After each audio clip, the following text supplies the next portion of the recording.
Hello, so my name is Alessandro Mernetti, and I'm going to be presenting my term project for machine learning. So what I ended up doing was basically going to the UCI library, and I selected the red wine quality data set that they provided. And yeah, let me just get right into it. So brief background, basically my initial plans were, and my entire motivation for even taking this course was based on an intern assignment that I had to do last year over the summer. Basically, the project, I was working for a company called Brightcore. The project was to basically take the NREL Comstock data and to create an estimation tool for project pricing. So basically, we were supposed to take a bunch of building parameters for commercial buildings using NREL's data pool, and come up with an accurate estimate of the peak load cooling and heating data for the buildings. Now, I tried to do this, and I spent a solid 2 days working on it.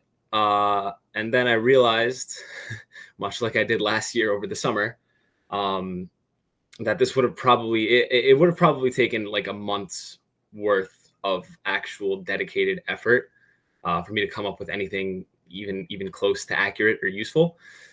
So it is out of the scope for this project. So I did change gear to what I basically just mentioned. I'm going to be using UCI's machine learning repository to come up with a quality estimator tool for wines.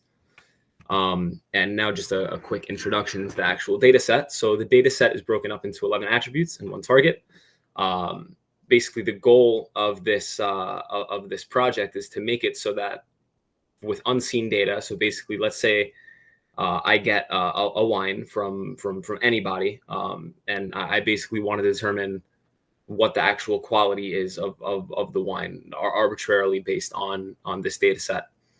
I would basically be able to take experimental metrics from the wine, like acidity, the citric acid content, leftover sugar after the fermentation process. And I would basically be able to just kind of take that and assign a 0 to 10 value based on this data set of the quality of this wine compared to other wines that this data set had obviously used to generate the target values. So all the attributes are, as you can see here. I am not a wine professional. Thankfully, the wine professional who made the data set allows me to somewhat act as a wine professional to generate some sort of quality that is arbitrary in my mind, but not for the actual machine learning algorithm that programmed it and seems like somewhat professional. All right, so the pre-processing of the data. So basically, I took the data, and what I did was I tried to get the variance in the data to try to basically see if I'm going to have to worry about any specific attributes weighing the data in a specific direction. And what I found was that basically the total sulfur dioxide and free sulfur dioxide variances were extremely high compared to the rest of the data. So this basically means that from one point to the next, there's an average variance of 109 or 1082 for free sulfur and total sulfur, respectively. And from this little quick analysis, I also was able to find that the density among the wines changed very little, on the order of 1 to the -6th or 10 to the -6th. Basically showing that attribute is like negligible and would probably only contribute to adding some noise in my models. So what I did in the actual programming of the models, I got rid of the density attribute, and I normalized all the data. So the models that I actually chose and went ahead and used were logistic regression, decision trees, and k-nearest neighbors. So I wanted to have a little bit of variety in the actual models that I used to kind of see how they would compare with each other, because obviously they make their predictions in very different ways. So logistic regression is my only linear and parametric model that I used.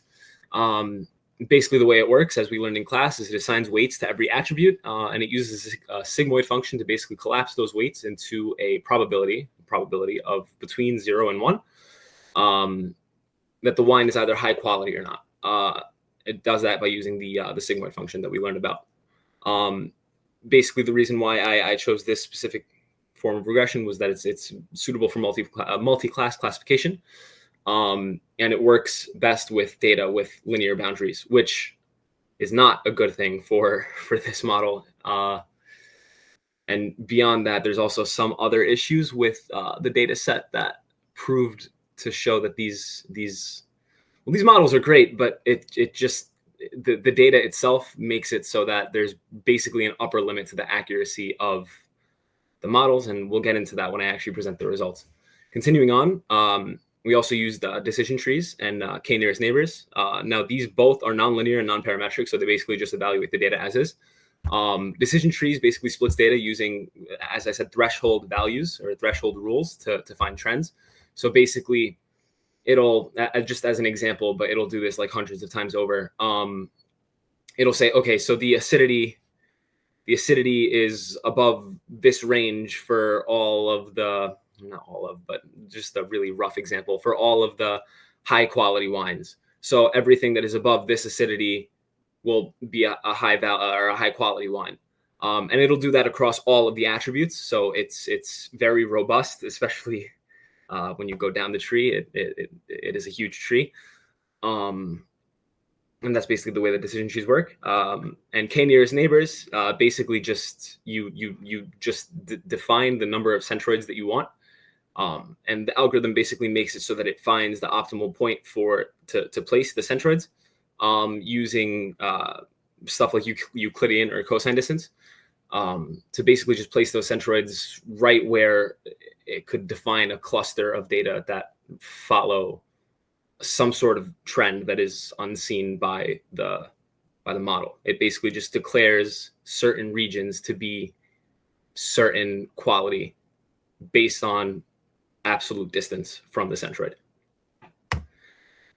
As for the results, so I'm just going to really quickly just point the attention over to the accuracy for all the models before I actually get into the nuance of all the results.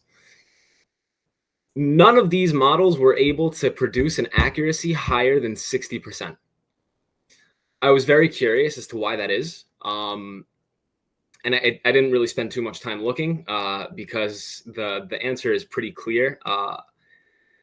Basically, the issue is that for classes 3 and 8, even 4 and 7,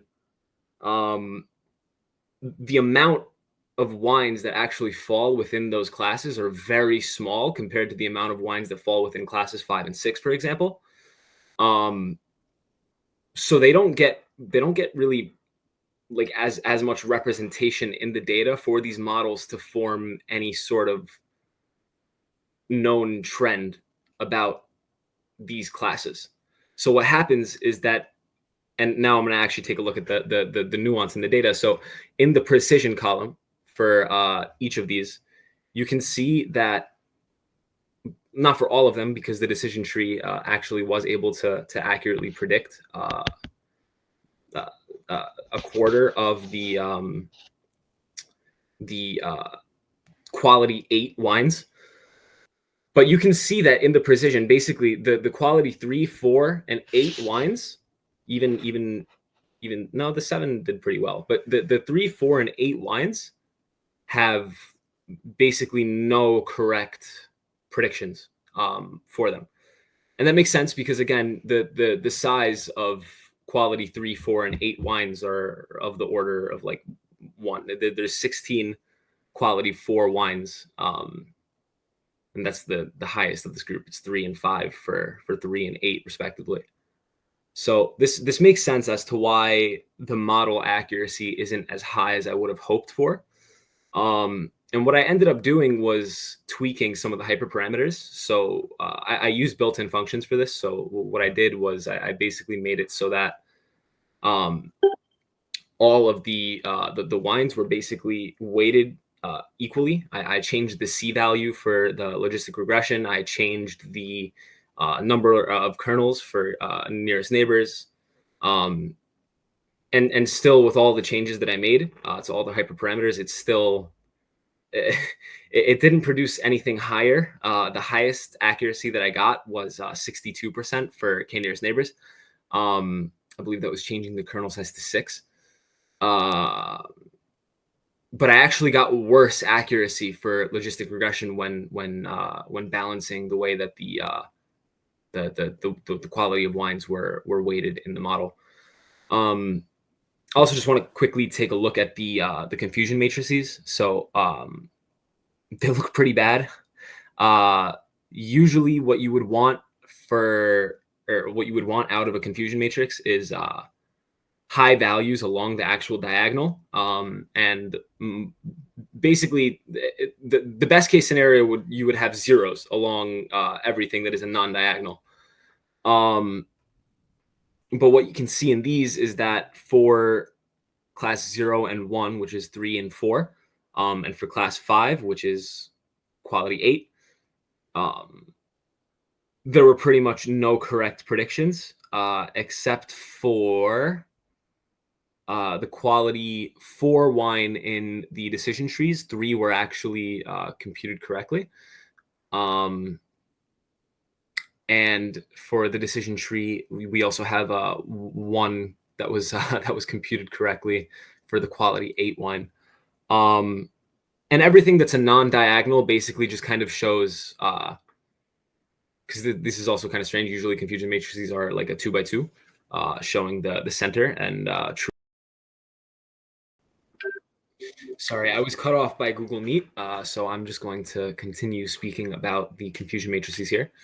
As I was saying, typically confusion matrices are 2x2 if you're just making a prediction of a yes or no class, a binary class. But for this case, there's multiple classes. We're looking at wine qualities from 3 to 8. I should also mention that wine qualities 1, 2, 9, and 10 were not included in the data set, even though they said that it was. So the confusion matrices are a 5x5 matrix, basically representing each of the qualities of the wine. So the main diagonal represents actual correct predictions, and everything off of the diagonal represent an incorrect prediction, basically a misclassification. So if I'll use the wine quality 3 represented by a 0 on the confusion matrix for the logistic regression, just as an example. We can see that along the first row, along the first row, we have a 2 in the third column. What that's basically saying is that wines that were supposed to be quality of 3, 2 of them were misclassified as a quality of 2 because it's in that. Sorry, a quality of 5 because it's in column 3. And that's the same for every other one that's off diagonal. It's basically a misrepresentation, and it's telling you what it was represented as. Yeah. All right. Quickly, just to summarize, basically the red wine data set was imported, evaluated, and normalized. The models were trained and evaluated for their accuracy using classification report and confusion matrix, and those were shown in these figures that I included. And the models, obviously, as I mentioned, had their hyperparameters changed and multiple reruns were done. But unfortunately, every time that I had rerun the models, I would just return worse results. So I kept what I had initially, with basically just defaults and no changes to the hyperparameters. And that's also reflected in my code. This is basically just a quick appendix showing how to actually run my code. And these are my references. The only references that I had to use were obviously the UC Irvine machine learning repository for the data set that I took, and also the data key. And yeah, thank you. That concludes my presentation.